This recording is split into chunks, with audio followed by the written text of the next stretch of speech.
Hello everybody and a very warm welcome to qualification for round 9 of the Kumho FIA TCR World Tour. Queridos here amigos, ¿cómo in están? South Muy, pero America muy buenas tardes. Los saludamos desde el Autódromo Víctor Borrat Fabini en la República Oriental del Uruguay, ubicado a unos 31 kilómetros de Montevideo, la capital oriental. Este autódromo inaugurado en el año 1940, que tiene 84 años para recibir al Campeonato Mundial del Turismo y al TCR Sudamericano.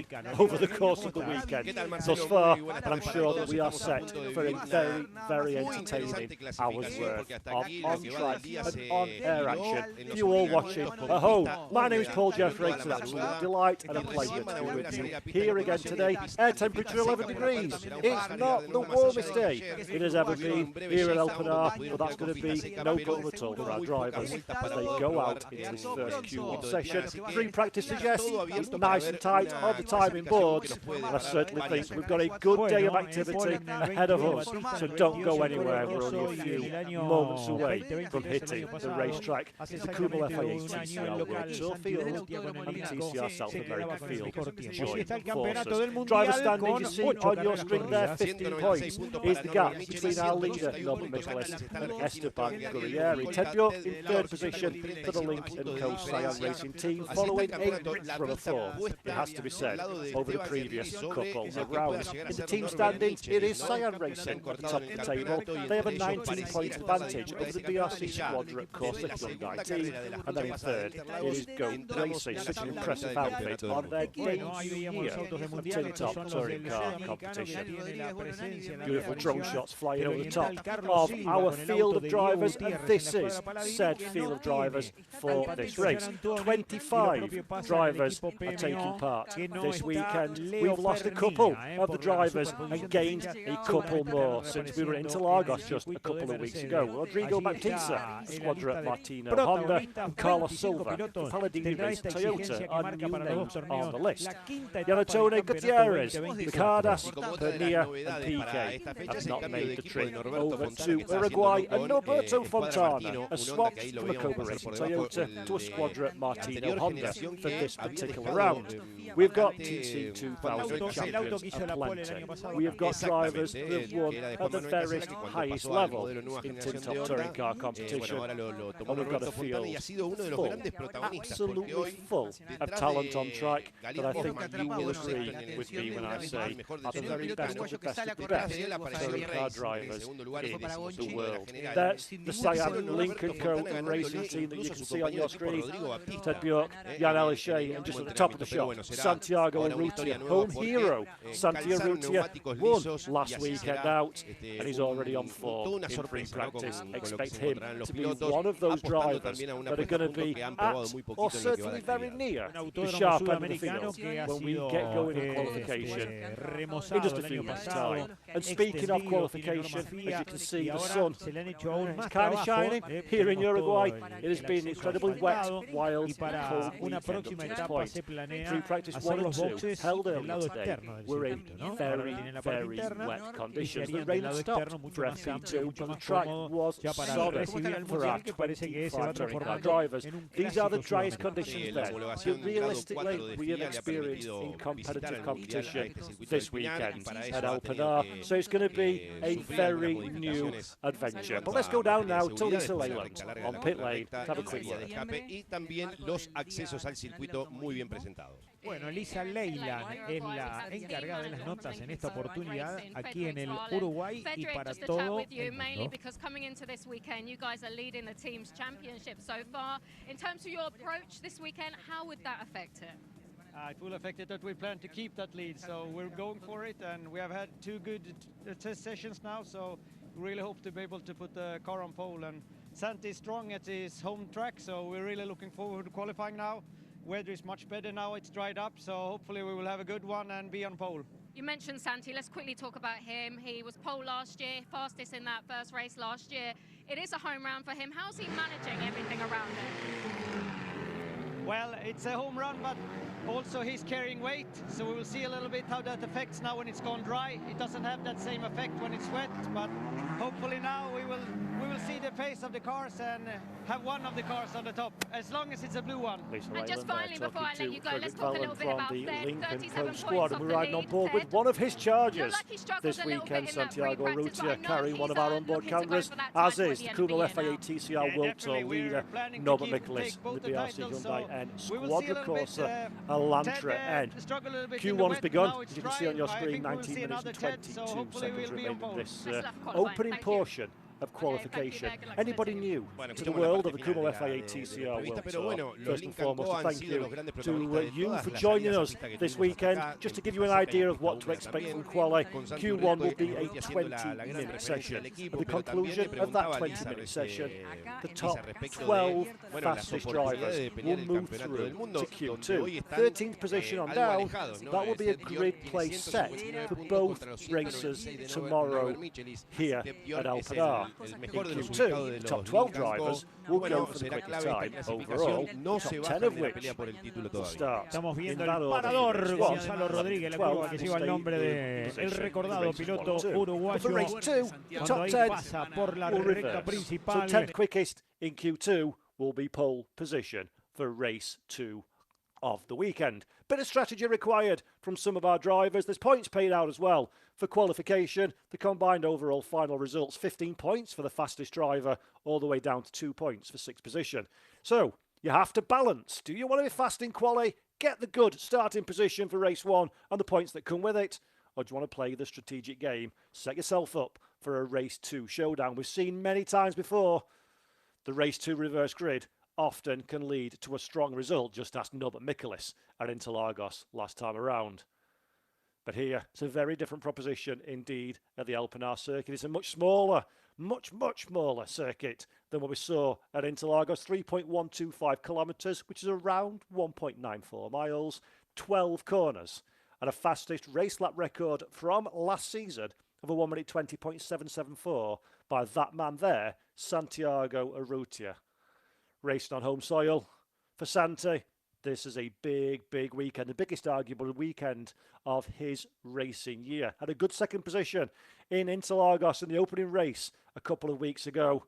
Urrutia will be hoping to carry that form forward. And one thing is for sure, the Cyan Racing Lincoln Co squads have been very quick in the wet weather so far. They have been the car to beat. Bebel Girolami, though, puts that one to a lie immediately, going fastest for the first time laps of the day. Remember, not much dry running has been had here at Pinar, so none of these drivers realistically have got a bank of data knowledge. The layout was new for 2023 when we came here last year, so it's not even that much advantage for the home talent either. It is a relatively new experience for all concerned. The GOAT racing cars come back down pit lane. They'll swap their tyres around, rears on the front, fronts on the rear, help get a heat cycle through there and help with their particular challenge. Dusan Borkovic, the third of those 3 GOAT racing cars. Of course, Marco Butti, Esteban Gurrieri being the other 2 drivers. Gurrieri, currently the driver looking the sharpest in the points tally. But as we've seen many times in motor racing, things can change very rapidly indeed. What can be an advantage one weekend can be a disadvantage another. And another point on that one is Esteban Gurrieri is carrying 40 kilograms of success ballast, just like Rafael Suzuki in the Peugeot 308. 30 kilos for Santi Urrutia, Norbert Michaelis and Reichel. 20 kilos for Ted Bjork. 10 for Marco Butti and Pedro Cardozo. Right then, here we go. Ted Bjork is fastest, immediately marching Hua has dispossessed the Swedish driver at the top of the field of 1 minute 22.622. We're running in and around 4 seconds quicker than we were in FP2 just a few short hours ago. So the track conditions most certainly are giving up plenty more grip than we've seen at any stage over the course of this weekend. And to good effect, Mikel Azcona now goes fastest. Half a second to the good for the Spanish driver in the BRC Hyundai N Squadra Corsa Elantra. 1 minute 22.107 for Azcona. A good start to his particular qualification. Casagrande in 6th place as well as the quickest of the TCR South America drivers thus far. Good stuff for Casagrande as he sets a strong opening qualification. Throw of the dice here in Q1. We often see drivers are particularly keen to make sure they get a couple of banker laps in just to understand where the grip levels are. But of course, with a circuit that is drying so rapidly, like we have here at El Pinar, you can thoroughly expect the lap times to get significantly quicker the longer the session continues on. It's all about being on track, right time at this moment in time, getting those laps in, trying to reduce the deficit to those around you. Kona, still the quickest driver. That's his teammate Norbert Mikulis, that we were looking at very briefly there. And there is Mikulis from the off-board camera over the start-finish straight through to a terrifyingly quick opening portion of corners here at El Pinar. It's a lovely little circuit, very, very different to what perhaps we have been used to. And it's definitely been an interesting experience for the drivers. Very, very impressed with the racetrack. Last time out in 2023 when we came here for the very, very first time. Of course, the circuit and the whole surroundings looking significantly more developed for this year. It was very much a late throw of the dice, not helped by flooding, which is a familiar feeling in 2024, but not helped by flooding last year for the new track, but it's looking significantly more enhanced and bedded in on this second visit here to Uruguay. As Norbert Mikulis now tops the timing screens, moving at 21.7. Good time for Mikulis. He's got a 10th and a bit over Marcin Guar and Kona teammate Mikel Kona down in third place from Bebu Girolami and Santiago Urrutia. Looking on screen, as always, the Lincoln Co. Cyan Racing squad pretty much working together as a unit. Two of their cars steal off to the side of the racetrack and into pit lane. That is Mikulis trying to find himself a little bit of wiggle room, heads back down pit road, as does his BRC Hyundai N Squadra Corsa teammate. Juan Manuel Casella is in 8th position as well, so that's a good time from Casella. He's currently the quickest of TCR South America drivers, 1.2 seconds just over away from the top of the timing screen and Norbert Mikulis. So remember, this session all about getting into Q2. That's what matters for these drivers. Get that magical top 12 position and you get to go again for pole position in Q2. Currently it is Matheus Rossi that is the driver on that one. As I say that one, Rafael Suzuki goes quicker, and that is Enrique Maglione, I think it is. Car number 15. Check that on my sheet. Yes, it is. It's the Squadra Marchettino FK7 Civic off into the quagmire at the side of the circuit. There we go. Just missed the chicane. Will he miss the tyre stacks? Yes, he does. So how does he end up so far off of the racetrack? That is the big question. That wasn't quite the replay that we were looking for of that incident, but nevertheless just shows how difficult it is here on the El Pinar circuit. It's getting drier, but it's still not rich in grip as things stand. A 21.7 is our quickest time. That plays, of course, in 20.7, so we're about a second away from the overall lap record as things stand. Norbert Mikulis being the driver at the top of the timing screen. Several drivers in pit road as well. Pretty much the entirety of the top 6. Everybody coming in for a fresh set of Kumho boots before they go out again. Guerrieri leading teammate Marco Butti, and there is the inevitable red flag. I was beginning to wonder if it was a mirage, seeing that car stranded in the dirt, but it does look as though that was something that really happened, and unfortunately the red flags need to wave, of course, because we need to extract said car from its very, very sticky position to keep it safe to go racing again. And quite how that's going to be possible is going to it's going to be a big challenge for the marshals here at El Pinar, but obviously very much up to the game. I'm sure they'll very quickly extract the Honda Civic of Enrique Maglione, and then we can get on with the business of qualification. 11 minutes and 51 seconds on the clock. The clock does stop, of course, for red flags, and then we will go for the full duration of qualification in hopefully a very short period of time. Bottom of your screen is the current standings as things are. Just before that red flag, Rafael Suzuki managed to sneak in to that 12th position, dispossessing Matheus Rossi all the way down in 13th. Esteban Guerrieri, one of the big names, not through thus far. 14th place for Guerrieri. That will, of course, very much change as the session restarts again, hopefully in a few moments' time. But Esteban Guerrieri, one of the main protagonists, it has to be said, in the 2024 Kumho FIA TCR World Tour, so he'll be hoping bare minimum for a top 10 start for race 1 and a strong reverse grid race 2 position tomorrow afternoon.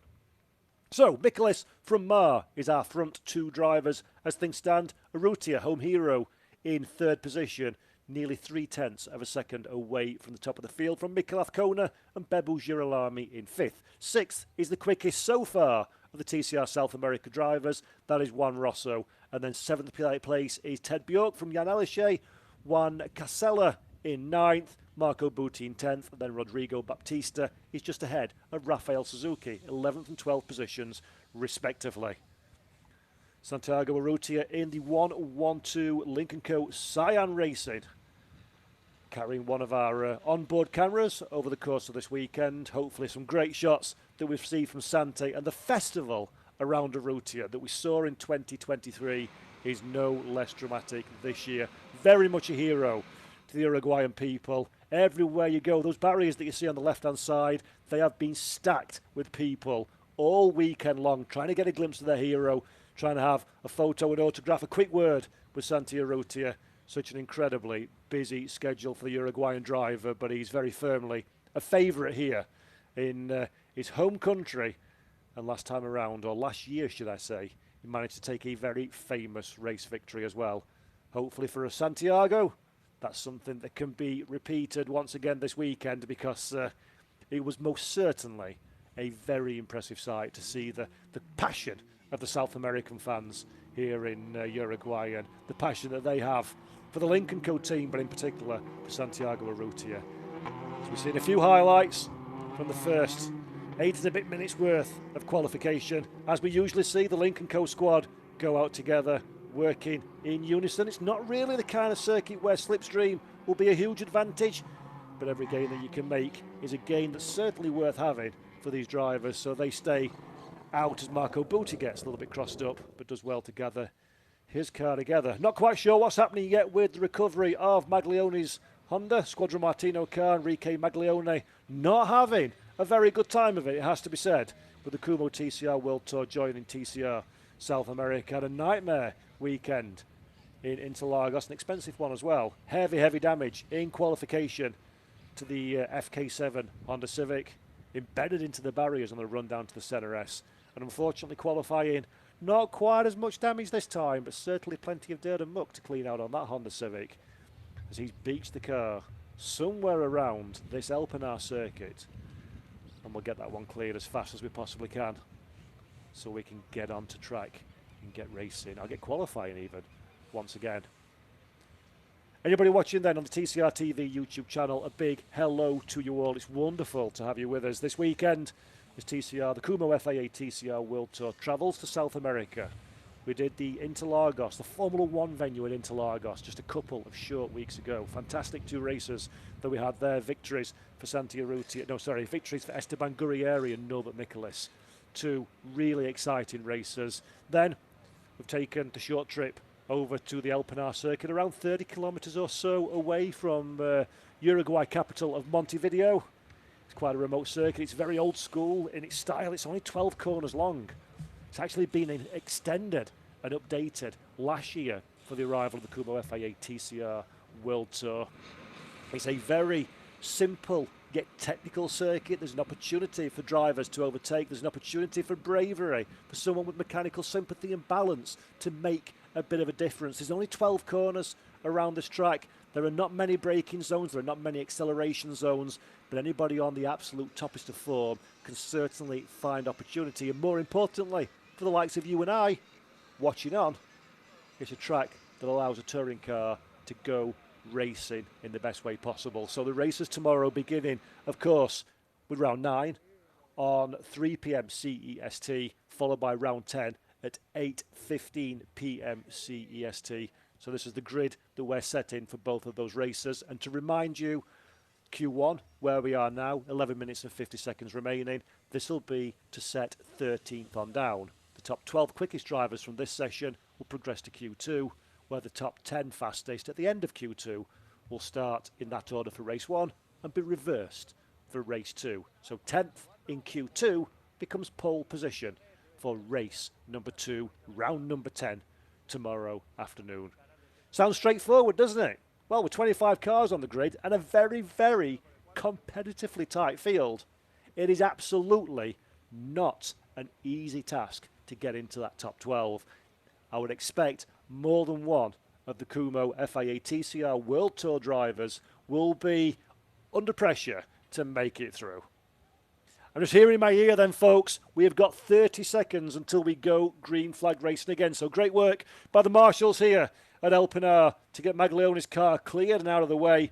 And in a few moments' time then, folks, the 11 minutes and 51 seconds that are so tantalisingly mentioned at the top of our screen, they'll start ticking down again and Q1 will commence. No, but Michaelis, the man that you're looking at resting in the car, is our quickest driver. That man, Santiago Urrutia, though, has been very quick in the wet practice sessions. He was quick here last year. He'll be one of the drivers to very firmly keep an eye out, as he's certainly going to be gunning for that pole position. Cars are in motion. The clock is a-ticking. The red flags have been unfurled back together again in the commentary boxes. In the commentary boxes even. There we go, Paul. In the marshal boxes. And we are ready to go. Qualifying once again. It's a long pit lane exit here at El Pinar, when we're doing the qualifying and practice sessions at least. As the drivers filter back onto the racetrack, pretty much everybody is looking to get back out on track straight away. Very few of the drivers staying in their box. Rodrigo Baptista is one of the last drivers, as is Matheus Rossi. They have both left their pit lane now, I can see, so they'll be joining this queue. There you go, top of your shot, you'll see the red machine of Rossi coming out of pit lane. 11 minutes is not a lot of time. For 25 cars on a 1.9, just under 2 miles long circuit, this is not a lot of time at all for these drivers to set their session alight, let's hope, for several of the stars, the TCR South America and the Kumho FIA TCR World Tour field. Green flags then, nobody electing, from the front runners at least, to go back down pit lane. He's straight on to a hot lap. The field headed by Jan Alisher. He had a bit of an off in FP2.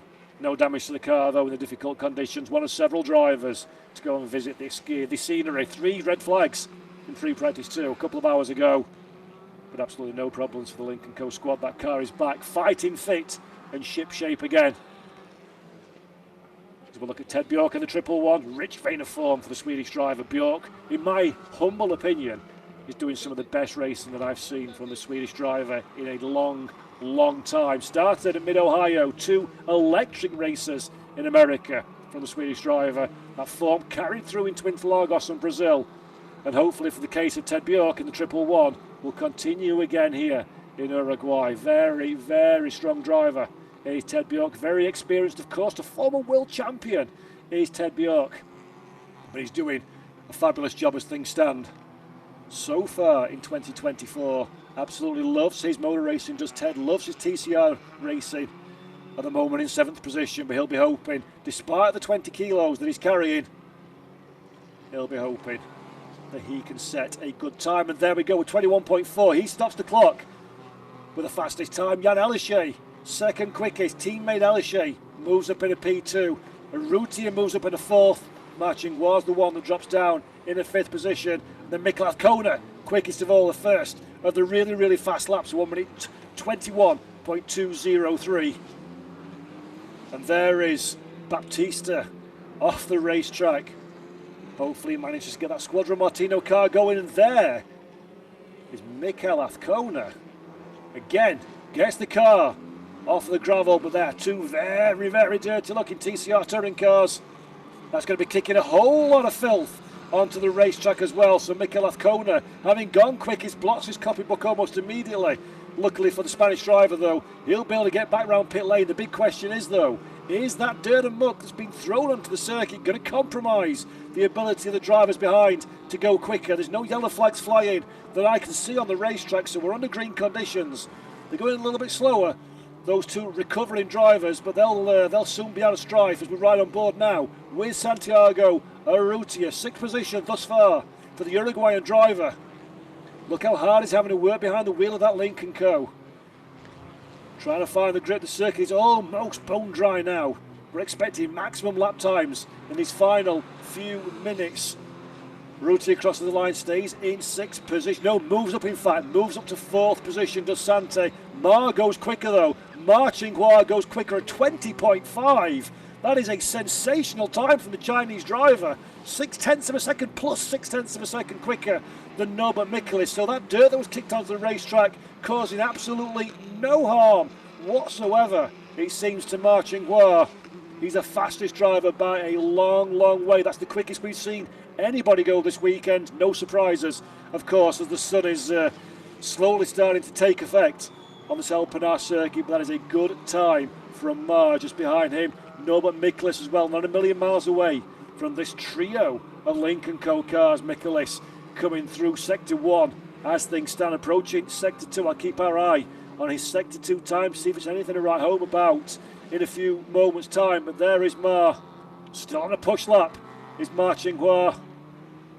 Sector 2 time, Sector 1 time, very, very slow indeed. In fact, so Ma on a slow lap now, as is Michaelis behind. In fact, no, Michaelis did improve ever so slightly, but it's going to be a monster 3rd sector for the Hungarian driver if he wants to do anything about Ma at the top of the field. This is the onboarding 105, and in fact, Michaelis bails from that one.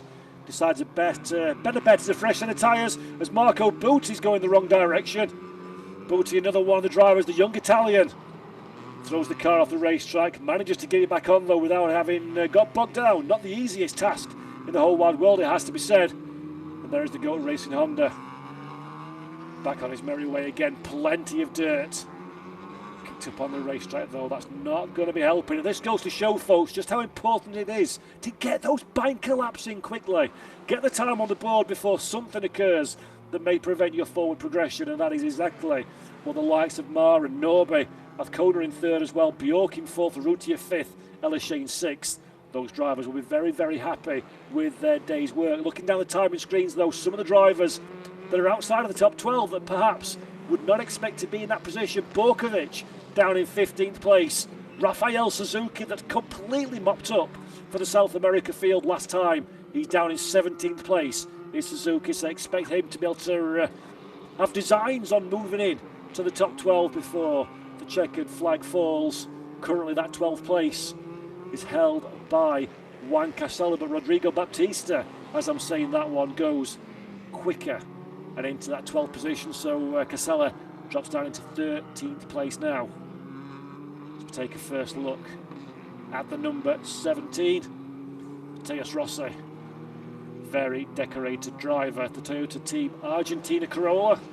Beautiful to see the Toyota Corolla, of course, developed by Toyota Team Argentina, racing in the South America Series, proven to be a very, very competitive car indeed. Mateus Rossi, one of the biggest names in South American motorsport, it has to be said, is piloting that car for this season. Did a good job. Bit of bad luck, unfortunately, crossed his way last time out, but the ex-5 times TC 2000 champion will be very, very hungry indeed for a strong result as the weekend progresses. Rafael Race that we're looking at there in the 77 as well, just ahead. 2 absolute legends of South American motorsports. Great to see both of those drivers on track. Rafael Race, for his own measure, is another one of those drivers that you can always expect a very, very, very strong performance from. P1 in Interlagos, TCR South America. Last time out, so he knows how to pedal this TCR car. Rafael Race as things stand. Currently down the timing screens, very unexpected in fact, in 19th place. 77 very firmly on a push lap, so we stay with the Cupra driver. So he tries to improve his lot. 2.4 seconds, nearly 2.5 seconds he needs to find to be in the conversation with Ma Qinghua at the front of the field. It's Beppu Girolami, 7th place as things stand, 1 second in arrears. Girolami's made something of a routine of the reverse grid swapsy in qualification, qualifying around the lower reaches of the top 10 to give himself the best chance possible in race number 2, but not today. Girolami up into 2nd position, the 129. Good time there from the Argentine driver, Beppu Girolami, another popular driver in this part of the world. That'll be a very gratifying result for the BRC man.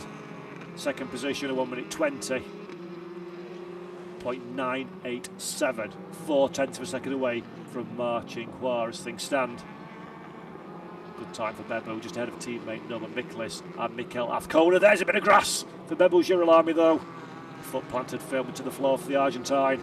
It's not going to delay in any at all, apart from the additional racetrack.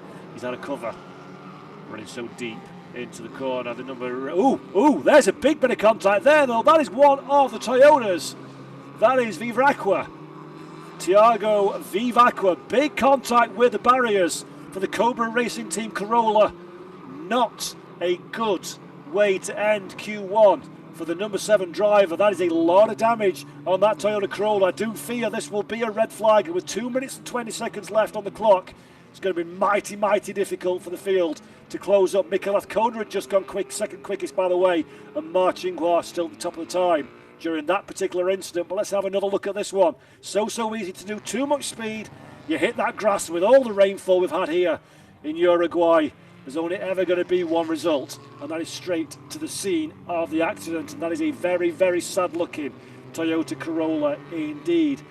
The Thiago Vivacqua and the Cobra Racing outfit, I dare say that is going to be a significant amount of work to get that car up and running again for the racing tomorrow. Whereas Thiago 22nd on the timing screen, 3.3 away from the top of the field. Last time around was an outlap. That was his push lap, so a little bit too much asked of the grip and the conditions. Unfortunately, the end result was contact with the outside barriers. Hopefully Thiago is all fit and well following that little bit of a meeting with the tyres. But one thing's for sure is that Corolla is most certainly not fit and well. Hopefully that's something we can clear away very quickly. But with 2 minutes and 21 on the clock, it's going to be very difficult to get this race, this qualifying session back in action, and people to set a meaningful time. So the likes of Borkovic down in 17th position, it's going to be very nervous. Will the big Serbian.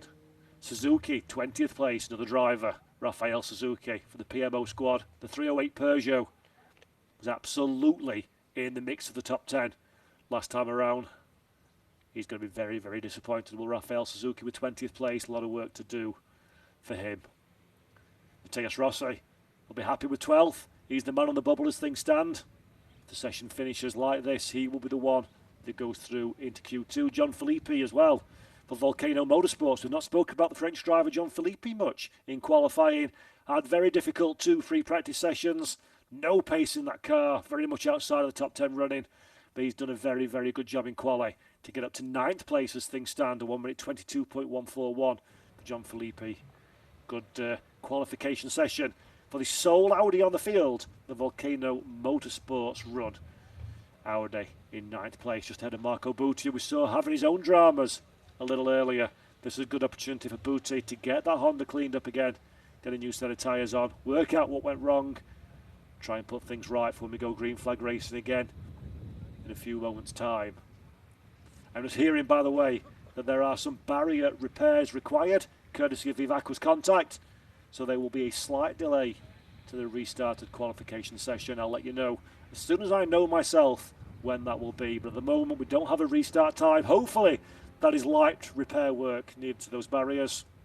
It's not an unfamiliar situation, it's very much what we had last time at Interlagos, although last time we went well over the 1 hour mark. This has been a significantly smaller piece of contact for Thiago Vivacqua, so hopefully the repair work will be smaller still and we can get racing, or qualifying even, once again. So then, 2 minutes 21 seconds left in Q1. It is Ma Qinghua that is the fastest driver from Mikel Azcona. In 3rd place, it is Bebo Girolami from Norbert Michelis. Then Jan Alishay and Ted Bjork are the 5th and 6th quickest drivers. Santiago Urrutia is in 7th place, just ahead of Esteban Guerrieri. John Filippi is in 9th from Marco Butti. Then it's Juan Casella in 11th from Matthias Rossi, 12th position. Rodrigo Baptista is 13th from Norberto Fontana, and then Pedro Cardozo in 15th position. Juan Rosso is 16th from Dusan Borkovic in 17th. Rafael Race, Galid Osman, Rafael Suzuki at 18, 19 and 20. In 21st so far is Fabio Casagrande. 22nd is Carlos Silva. Thiago Vivacqua, that we just saw contacting the barriers, is 23rd quickest, and then Reichel and Maglione at 24th and 25th positions respectively. Maglione, of course, though, is out of the session, courtesy of Beach in his car at the very, very start of the Q1. Esteban Gurrieri, that you're looking at there, umbrella up in the window to protect him from the very rare sight of sunshine here in Uruguay. Gurrieri having a solid session as things stand. 8th position is all important, top 12. Marco Butti, a little bit second hand looking Honda. They'll get that car cleaned up though. That'll be no problem for the Italian. He's in a good place to move forward, as is John Filippi. French driver for Volcano Motorsports, car number 127. The only Audi in the field. Interesting to see how the dynamic has changed. Audi was very much the car of choice in many TCR competitions in 2023. Seems to be less favoured now. Volcano only fielding the one machine, of course. We started with Sami Taufik at the start of the year. Taufik, unfortunately, is no longer a part of that operation, so he's down to a one-car squad, headed up by John Filippi. He was in TCR Europe last year, challenging for the championship. It's his first time on the world stage, and it is fair to say that the young Frenchman is very much enjoying life in the Kumho FIA TCR World Tour. And a good year so far, new into the Volcano Racing squad, Volcano Motorsport squad, should I say, sorry, is John Filippi. Just getting acquainted with himself and with the team, but he's doing a good job thus far. Had a P5 last best qualifying result in Marrakesh earlier on in this season. That was the second race meeting of the weekend, and of course he won race 1 at Paul Ricard in TCR Europe in 2023, which is his last best TCR result. So Filippi, looking forward to having a good race weekend, I'm sure. There is Thiago Vivacqua's contact with the barriers. Look like a reasonably light contact, but there is damage to said barrier, so I dare say that the Pinar marshals will be on the case very, very quickly indeed. But I do think that for Thiago Vivacqua, and more importantly the Cobra Racing team, that is the end of their qualification session for sure. That car will be recovered back to the garage, any damage will be repaired, and hopefully they'll be okay to go racing tomorrow morning. Rafael Race, we saw briefly on screen there, and Bebu Girolami, one of the star performers, it has to be said, in qualifying, up in 3rd position. Good session for Bebu Girolami as things stand. Quickest driver from TCR South America being Juan Casella, 11th place so far for the Honda driver. Juan Casella had a mixed bag at Interlagos, it has to be said, involved in some good fighting, didn't quite get the results he wanted. A contact and DNF as well definitely wasn't on the cards. He'll be hoping for a much better time of it in Uruguay. And Rafael Suzuki was one of the stars, the driver in fact, of the day, as voted at Interlagos. Won both TCR South America portions of the race, was very much in the top 10 as well of the Kumho FIA TCR World Tour field, fighting very hard with the World Tour regulars. But unfortunately for unfortunately for Suzuki, it's not looking anywhere near as successful in qualifying so far. 20th place is not where he's going to want to be when the checkered flag falls in Q1. There is Juan Rosso that we saw very briefly as well in the Palladini Racing Toyota. Beautiful livery on that Palladini Racing car. And then there is Reichel, Guilherme Reichel for the WT Pro GP squad. Alongside him, some beautiful liveries, by the way, it has to be said, in the world of TCR South America. It's an incredible field. It's thoroughly impressive and always is. Great teams, great drivers, great cars, and even better racing. Galid Osman, the other W2 Pro GP car that we just saw very briefly on our screen. Then it's Rafael Race. 3 W2 Pro GP cars, 3 very, very different liveries. Keeping him company, Norberto Fontana, Squadra Martino Racing, makes the move over to the Honda squad. Norberto Fontana, of course, and a handful of Formula 1 racers all the way back in 1997 for Sauber, and then has gone on and won a couple of TC 2000 championships since then, and a very successful career. Juan Manuel Casella, the other of the Squadra Martino drivers that we just saw very briefly on our screen there, and then Fabio Casagrande, another Squadra Martino, but this time in the Civic Type R FK7. The older generation Honda Civic, still very competitive indeed, as Rodrigo Baptista, I am sure, will testify to.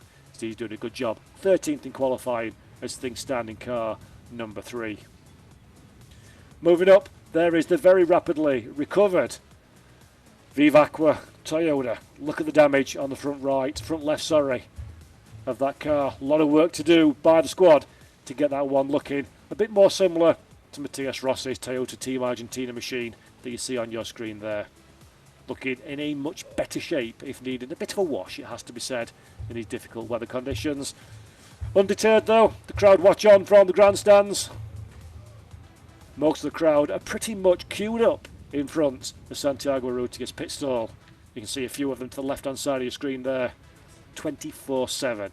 There is a crowd of people waiting for a quick glimpse of Santiago Urrutia, their hero. It's absolutely wonderful. Wonderful to see just how much support all of the South American drivers get.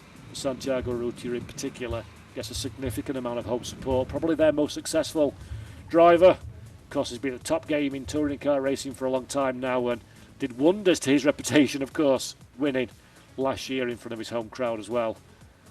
I remember seeing Santi in the pit lane just after his victory, getting a quick quote from him, shaking his hand and all that good stuff, and that's the last time I saw him all weekend. He was spirited away to meetings, seeing presidents, seeing dignitaries, champagne reception dinners, you name it. Santiago Urrutia had it. It was absolutely sensational to see, and I'm sure, as you see the man in question sat in his cockpit of the 112 Lincoln Co, waiting to go again, he'll be very hopeful indeed of a repeat performance here in 2024. Okay, I'm hearing an estimated restart is just a couple of 3 minutes away, so hopefully we'll be going qualifying again very, very shortly. A reminder, if you're just joining the broadcast, first and foremost, hello, welcome to you all. This is a two-part qualifying session here in the Kumho FIA TCR World Tour. Q1, where we are at this moment in time, is for all cars and lasts for 20 minutes. At the end of the Q1 session, 13th position on down will set the grid for both races. The top 12 drivers will go into Q2. At the end of Q2, 11th and 12th will start in that position for both races, but for race 2, 1st to 10th will be reversed. 10th quickest in Q2 becomes pole position for race number 2. So it is vital for these drivers to be strategic in qualifying, but to muddy the waters yet further, there's also points in qualifying. For the combined final results, 15 points for the winner, 10 for second, third is 8 points, fourth is 6, 4 points for fifth, and 2 points for sixth position. So you want to score points, you want to set the grid, but also, to be ideal, if you don't feel like you've got the ultimate pace, that you can play the game and set yourself up for race 2. We saw Norbert Michelis do that one very nicely indeed in Interlagos. We've seen his teammate Bebel Girolami take advantage of that as well, thinking back to Vallelonga all the way towards the beginning of the season. So there are certainly different tactics that our drivers can play. By the way, in case you're wondering, when we go out of qualifying, we peel to the right hand side of pit lane, enjoy the track a little bit further around rather than immediately jumping onto the racing line. So, green flag.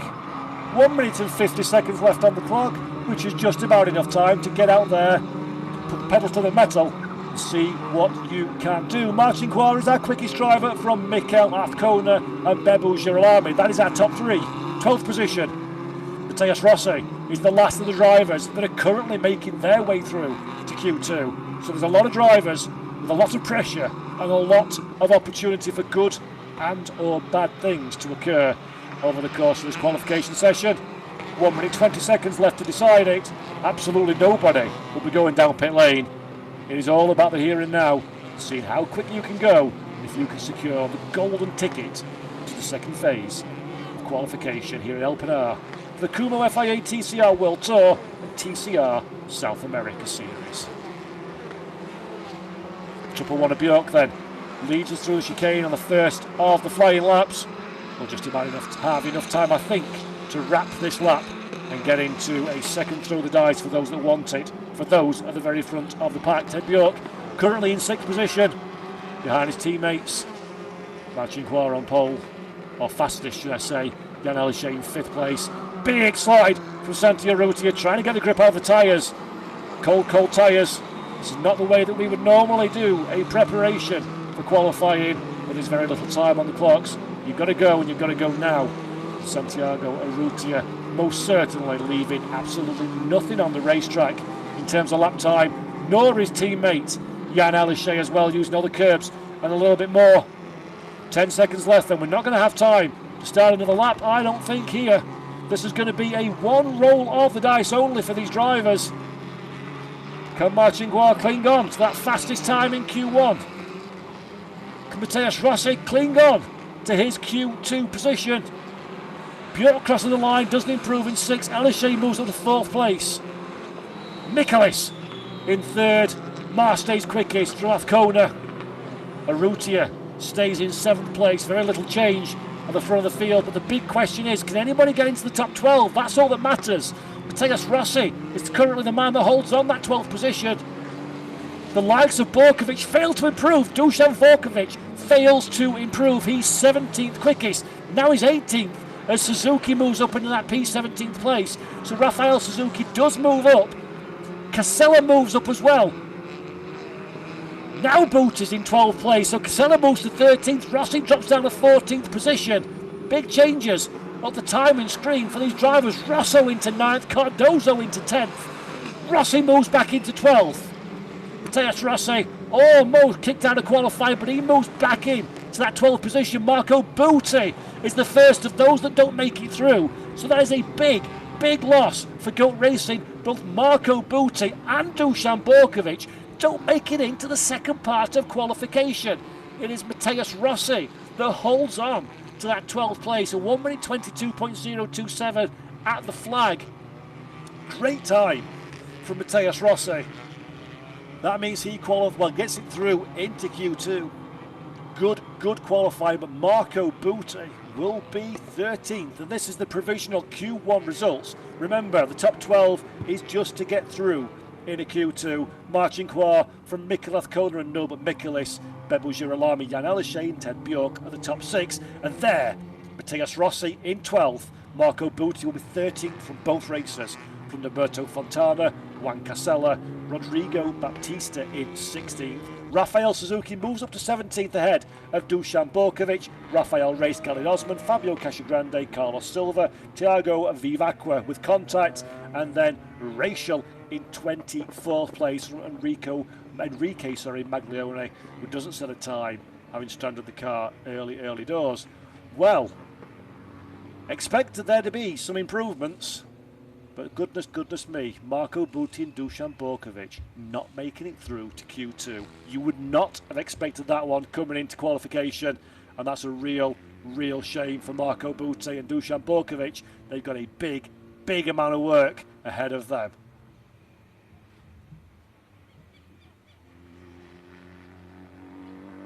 So, we've got a few minutes rest and relaxation ahead of us before we go racing again, or qualifying again for Q2. This is going to be an opportunity for a reset for our top 12 drivers. This is going to be an opportunity now for the decision and the tactics. Do you go for the fast time, or do you go for the top 12, top 10 even, for the reverse grid? It's going to be very interesting indeed to see exactly what's happening. What's most interesting is coming into this qualifying. Practice form suggests that Lynk & Co have the quickest car, but look at the times. Lynk & Co first, Hyundai, second, third and fourth. Did not expect that one coming into Q. This is going to be absolutely fascinating to see who's got the pace in Q2. Cars on the jacks, then there's only a few moments to go before we do start the 10-minute qualifying session. Just remember, this is 10 minutes. The 12 quickest drivers take part. The top 10 will reverse for race number 2. 11th and 12th will stay on those starting positions for both races. Race 1 takes place tomorrow morning at 3 p.m. CEST, and race 2 a little bit later on in the day, 8:15 CEST. All on the TCR TV YouTube channel, as 9 and 10. The Kumho FIA TCR World Tour, of course. Qualifying will commence in another 2 minutes. I am just being informed. A little bit longer than usual break between the two sessions just to clear everything up. And then we will go qualifying again for the final time. And there you go. that is your confirmation. Q2 start 15:52. Local time, of course, here in Uruguay, 15:52. Being, of course, around 19:52 UK, 20:52 CEST. While we wait for that to go, though, let's have a look at a few highlights of the Q1 session. Several big names fell by the wayside in Q1, where contact with the barriers for Thiago Vivacqua came an early end to the day for the Corolla driver, and then further down the TCR World Tour drivers did not have easy running of it. Marco Butti off of track and sideways on several occasions, him and teammate Dusan Borkovic failing to make it through to the second part of qualification. That man, Rafael Suzuki, that flashed through your screen, also having a difficult time in 17th position. Everybody expected the Lincoln Co's to be the car of choice coming into qualifying. Certainly was, but marching quite at the top of the times. But it was a surprise Hyundai onslaught in second, third and fourth position. They're going to be ones to watch as qualification kicks off again in a few moments' time. A little bit of racing amongst the pack as everybody tries desperately to find a bit of real estate. Roberto Fontana to the inside. That left very, very little room indeed for the 37. Reichel gets the car back on the racetrack, thankfully avoiding any kind of contact. Santiago Urrutia racing in front of the home crowd, had a good session to get his car into Q2. He'll be very interested in seeing what he can do about the ultimate pace of the car. Can he do enough to claim the provisional pole position for race 1, or will he play the strategic game and have a quick look about setting himself up for a strong starting place on the reverse 2 grid? One thing's for sure, Urrutia will want the success. That will be the most important thing for his home fans. He's got an army of followers here at the Pinar circuit, and they are very, very much rooting for just that one man, Santiago Urrutia. As we go again, 10 minutes, starting round about now for Q2. 10 minutes, 12 cars, 1 track, 2 grids we're looking to set. Who's going to be quick? Who's going to be clever? Who's going to keep it on the island? Q2. Here the Kumho FIA TCR World Tour, TCR South America at Pinar. No, but Miklis doesn't want to hang around. Very quickly clearing the 2 Lincoln Co cars. Mikel Kona behind, trying to buy into that one as well. They don't want to play the game behind these Lincoln Co's. They want the tarmac for themselves. Kona, yeah, almost in racing conditions, look to the inside. He's desperately trying to cling to his teammate Norbert Miklis as well, so they can go round together as a duo. And already with almost 1 minute ticked off the clock, a little bit of interference being run maybe from the BRC squad, getting in between themselves and Santiago Urrutia. Santi, occasionally prone to slightly excitable outbursts. Will probably not be too keen of that one, but needs to keep his head clear and calm. As we go now for qualifying, Norbert Miklis will be the first one across the line for the BRC squad. There's Kona, now clear of those pesky Lincoln Co's. Girolami for good measure as well. 1, 2 and 3 for the 2 BRC Hyundais. Very, very deep. Miklis there, but nothing too dramatic. Just trying to find the grip, staying away from the dirt rather than the rain nowadays. In qualifying, we've been avoiding puddles all weekend long, and now we're avoiding the mucky patches on this Pinar circuit, trying to find the best grip possible as you bring in the heat into the tyres and the cars. It is going to be a maximum attack.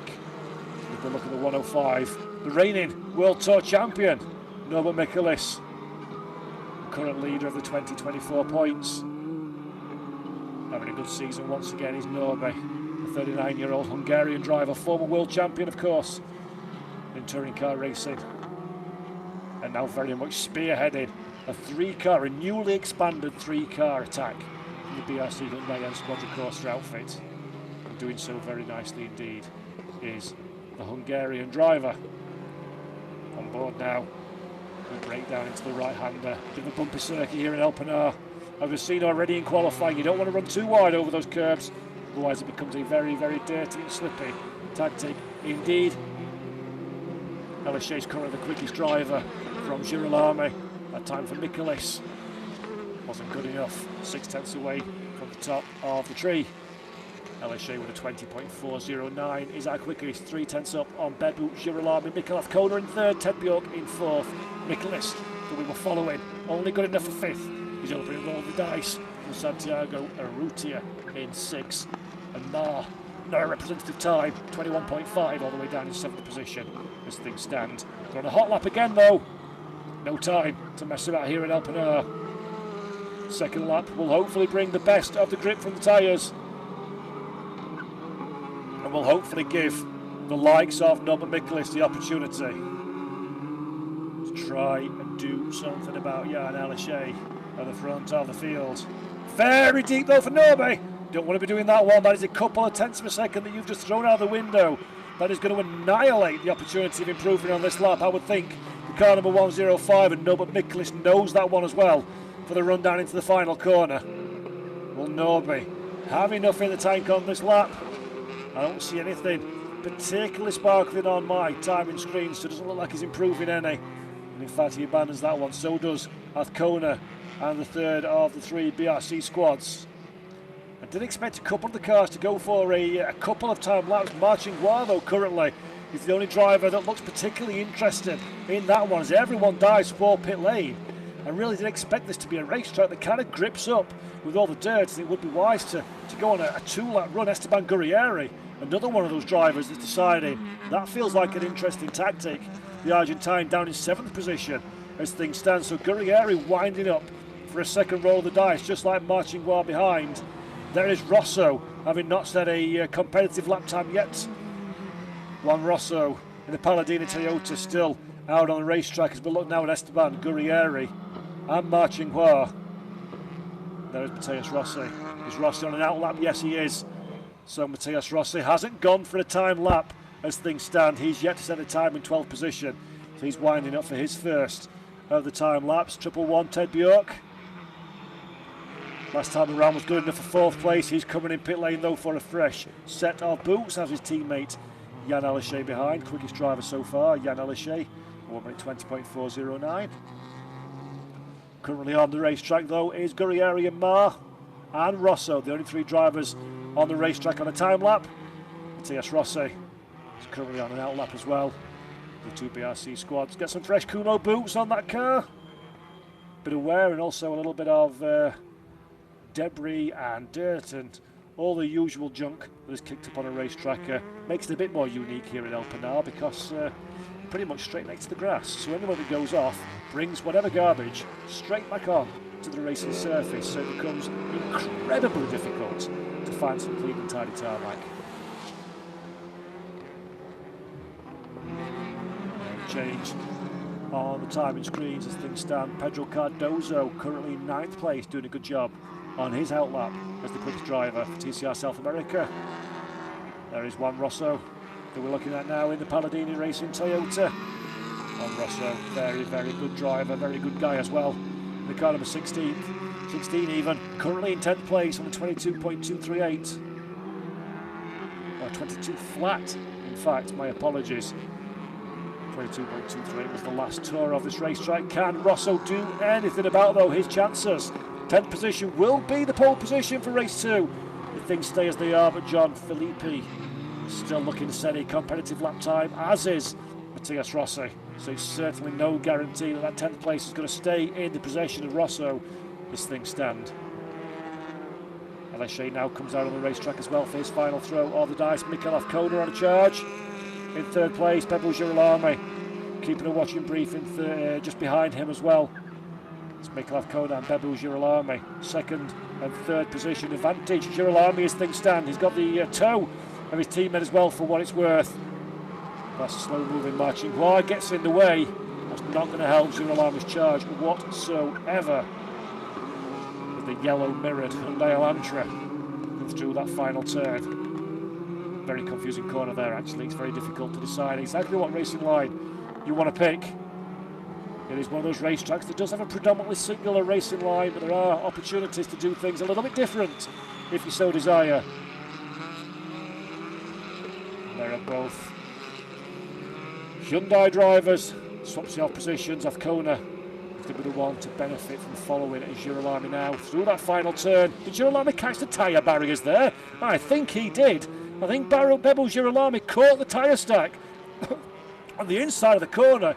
You do not see that kind of mistake very often. In fact, there we go. Peels off down pit lane with damage to Bebo Girolami. A very unexpected mistake indeed from the Argentine driver. That's going to be the end of his qualifying session. He's currently second quickest, a couple of tenths away from Jan Elishay, but Bebo Girolami, too much front end on the Hyundai. Contact with the barriers on the inside, that's a real blow for Girolami, completely unexpected on that one, and that's an open door now. Michaelis, rubbing salt in the wounds, immediately goes quicker into second position, so Nobe, the 10th up, or half a tenth just over, up on Girolami, goes into second position. Jan Elishay still our quickest driver though. There you can see confirmation of those times. Azcona still in 4th place. He's coming through into second 2 now, so Mikel Azcona on a bit of a charge as things stand. A little bit down on his ultimate sector 1 pace, but certainly trending towards a potential improvement. Elishay still quickest from Michaelis. 1 minute left on the clock now.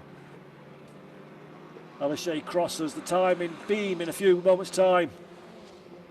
1 minute 20.227 is the one time to beat, and he improves on that lap by 0.2 of a second as Jan Elishay. Putting that pole position firmer into his grasp. Matthias Rossi in that 9th place, provisional front row of the grid. Marcin Qua up in 10th place. John Filippi is the one that's going to be the first to miss out as things stand, so Filippi's got work to do. Juan Rosso down in 12th as well has work to do in the Palladino Toyota. This is Matthias Rossi that we're looking at now. 9th place is a very, very good qualifying result as things stand for the Argentine. Provisional 9th for race 1, provisional 2nd for race 2. But again, that one changes. As I say, John Filippi now goes up in 8th place. Rossi is the man on the bubble in 10th. He's completed his qualifying now. So Matthias Rossi in 10th place. Marcin Qua is the first of the drivers. Going to miss out. Juan Rosso crosses the line, does not improve. He'll start both races from 12th position. Marcin Qua is the car that we need to see though. Can Mar do anything about getting into this top 10? Jan Elishay is currently the man on pole position as things stand from Mikel Azcona and Norbert Michaelis. Elishay completes his qualifying. Ted Bjork and Santiago Urrutia as well in 5th and 6th places respectively. Mikel Azcona though, does he have enough for the provisional race 1 pole position? We'll find out in a few moments time. Ross has completed his lap. He's going to start at best in 10th position, and then no, Mar improves, and Matthias Rossi from 10th to 11th. Marcin Qua gets that all important 10th place and pole for race 2. Azcona can't improve. He crosses the line and stays in 2nd position. Noah Michaelis in 3rd. We're looking at Cardozo now, 9th place so far. Cardozo doesn't improve. He takes the checkered flag in 9th, and I'm 2nd for race 2. Outstanding result for the number 43. Really good drive there from Cardozo, but it's Jan Elishay as your provisional pole sitter at the head of the field from Mikel Azcona. Norbert Michaelis is provisional 3rd from Bebo Girolami. Ted Bjork and Santi Urrutia 5th and 6th. Esteban Gurrieri qualifies in 7th from John Filippi in 8th. 9th is Pedro Cardozo, and in 10th at the death is Marcin Qua with a fantastic time from Matthias Rossi in 11th and Juan Rosso in 12th. And Jan Elishay likes that one very, very much indeed as the French driver. Pole position in Marrakesh was the last time he started at the front of the field, and there we go by nearly 0.4 of a second from Azcona. Michaelis in 3rd, and then Girolami, Bjork, Urrutia, Gurrieri and John Filippi in 8th. All times of course are provisional, so bear that one in mind. Then Cardozo, Mar, Rossi and Juan Rosso. Great qualifying then from all concerned.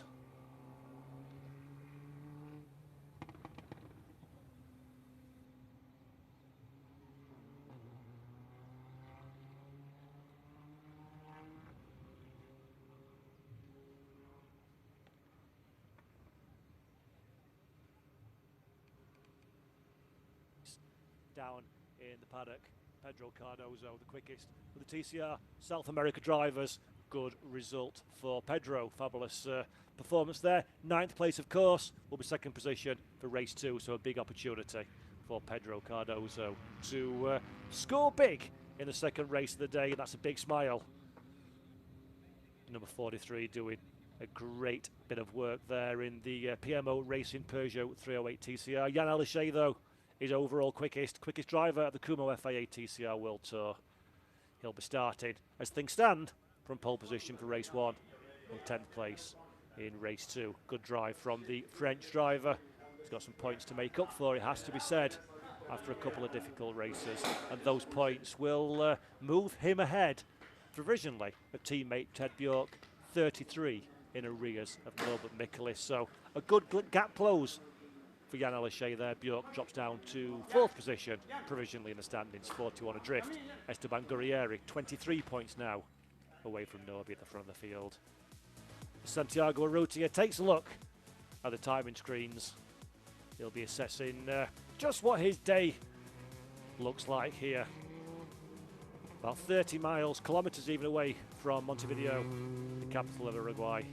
We go racing again, of course, for the first time. Tomorrow will be around 3 p.m. CEST for race 1, round 9, and then 18:15 CEST for round 10. So please do make sure you stay tuned to the TCR TV YouTube channel. For myself, Paul Jeffrey, and the team, it's been a pleasure. We'll see you all tomorrow for round 9 of the Kumho FIA TCR World Tour.